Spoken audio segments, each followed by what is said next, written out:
Chairman, pwede muna natin malaman ano po, paano nga na-discover ng COMELEC itong sinasabi po na kahina-hinala na 8,000 mga barangay certificates na ginamit dyan po sa Cagayan de Oro para po sa pagpaparehistro ng mga bagong botante. Para ho, dito ho tayo hugot po ng ating discussion, sir. Go ahead.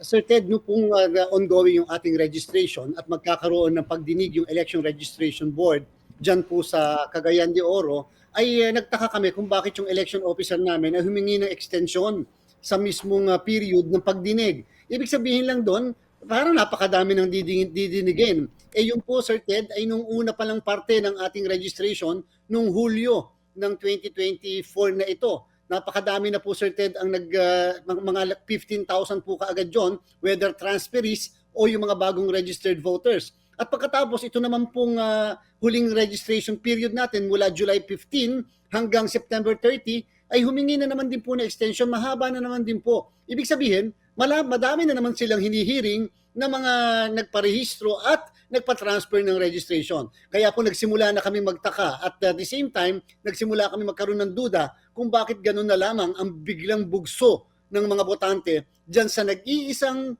distrito at nag-iisang barangay na yan na sabi nyo nga kulang-kulang 7,000 ang mga nagpa-transfer ng registration. Opo, ito hong barangay certificate ay isa sa mga legal na dokumento na pinapayagan po under COMELEC rules para po doon sa transfer of residency?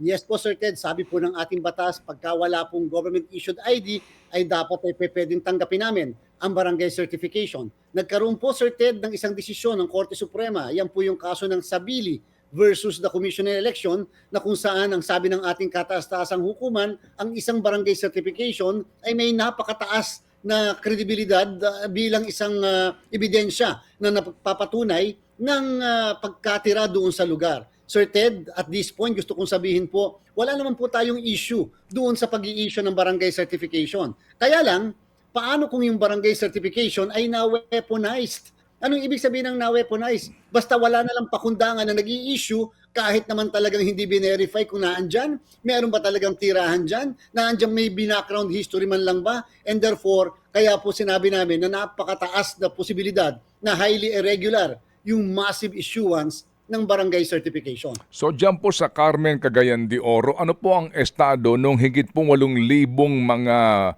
mga bagong botante sa naturang barangay?